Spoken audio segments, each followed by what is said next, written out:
بسم اللہ الرحمن الرحیم۔ السلام علیکم ناظرین، میں اویس الرحمن آپ کے ساتھ مخاطب ہوں۔ آج ہم گفتگو کریں گے کہ دعا مانگیں تو صحیح۔ جو اسٹوڈنٹس برادر ہیں یا سسٹرز ہیں،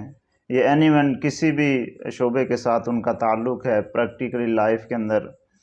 اپنی زندگی گزار رہے ہیں، معاشرے کے اندر اپنی سرگرمیاں سر انجام دے رہے ہیں، لیکن وہ پریشان ہیں، دلی طور پر مطمئن نہیں ہیں، زندگی کے اندر خوشی نہیں ہے، ڈپریشن کا شکار ہیں، مصیبتوں اور دیگر تکالیف کے اندر گھرے ہوئے ہیں۔ تو ان کے لیے میرا یہی پیغام ہے کہ آپ زندگی کے اندر سکون حاصل کرنے کے لیے، اپنی زندگی میں خوشی لانے کے لیے کسی دوسرے ایسے راستے کو اختیار نہ کریں جو آپ کو مزید پریشانیوں کی طرف لے کر جائے۔ ہمارے ہاں یوتھ کی یہ پرابلم ہے کہ جب وہ پریشانی کا شکار ہوتی ہے یا کسی مصیبت یا تکلیف میں گھر جاتی ہے تو پھر اپنے آپ کو مطمئن کرنے کے لیے، خوشی حاصل کرنے کے لیے، سکون حاصل کرنے کے لیے ڈرگز استعمال کرتی ہے، اسموکنگ کا استعمال کرتی ہے، رات کو نیند کی گولیاں کھا کر سوتی ہے۔ بدقسمتی سے یہ جتنی بھی چیزیں ہیں، سب سے پہلے ہمیں اس لیے ان سے بچنا چاہیے کہ دین اسلام نے ہمیں منع کیا ہے، یہ چیزیں حرام ہیں۔ دوسرا، یہ جو چیزیں ہیں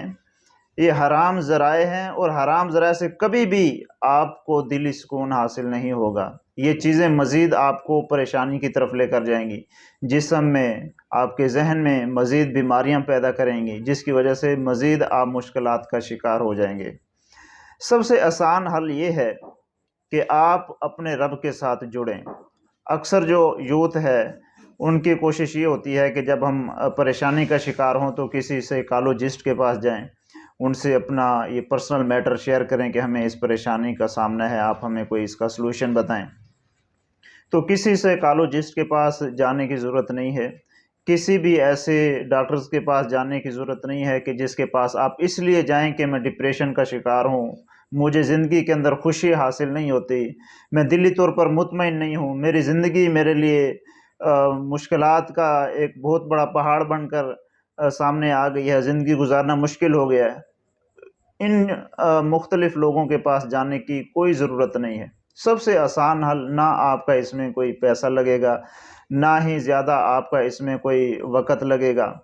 صرف آپ نے کرنا یہ ہے کہ آپ وضو کریں، 2 رکعت نماز پڑھیں اور اللہ کے سامنے ہاتھ اٹھا کر آپ دعا مانگیں۔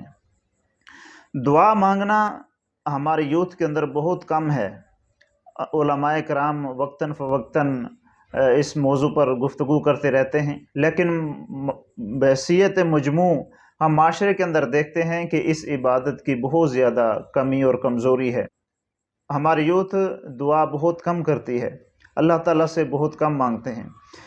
اگر آپ دعا مسلسل کرتے رہتے ہیں اور آپ کو یہ فیل ہوتا ہے کہ پریشانیاں تو ویسے ہی موجود ہیں، میری دعا قبول نہیں ہو رہی، پھر آپ مایوس ہو جاتے ہیں اور دعا مانگنا چھوڑ دیتے ہیں،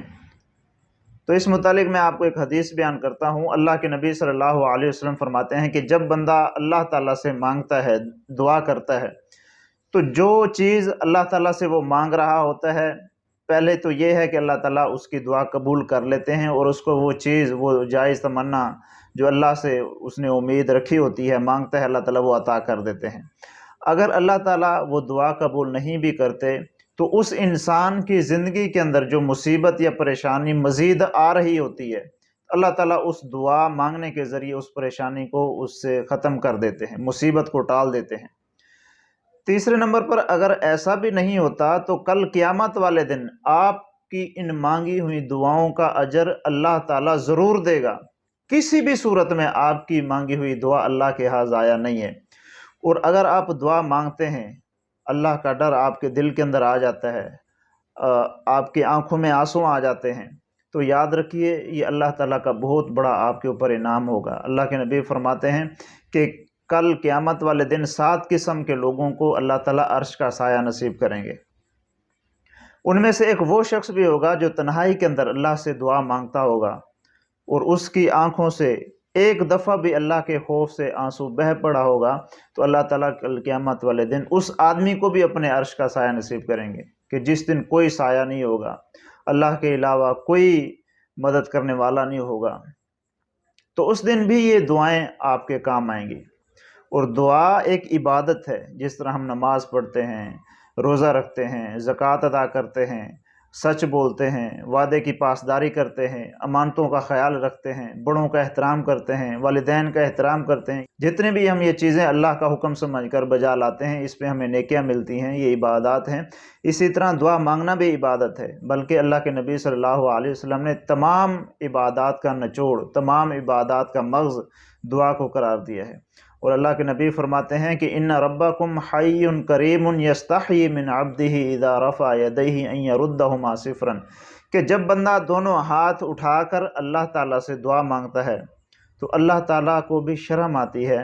اللہ تعالیٰ کو بھی یہ حیا آتی ہے کہ میں کس طرح اپنے اس بندے کے اٹھائے ہوئے ہاتھوں کو خالی چھوڑ دوں۔ تمہارا رب بہت ہی زیادہ کریم اور بہت ہی زیادہ باحیا ہے۔ تو کوشش کریں اپنے رب کے ساتھ جڑیں، اللہ تعالیٰ سے مانگیں۔ جب آپ یہ عمل مسلسل کریں گے تو آپ اپنے پریکٹیکل لائف کے اندر خود آپ دیکھیے گا کہ آپ کے دیگر معاملات بھی اللہ تعالیٰ ایسا ایسا سلجھا دے گا۔ جو آپ کے معاملات بگڑ چکے ہوں گے، خود آپ کے لیے ٹینشن بن چکے ہوں گے کہ میں ان کو کس طرح سولو کروں، اللہ تعالیٰ کوئی ایسی غیبی امداد بھیجے گا کہ آپ کے سارے معاملات بھی درست کر دے گا اور آپ کی زندگی میں سکون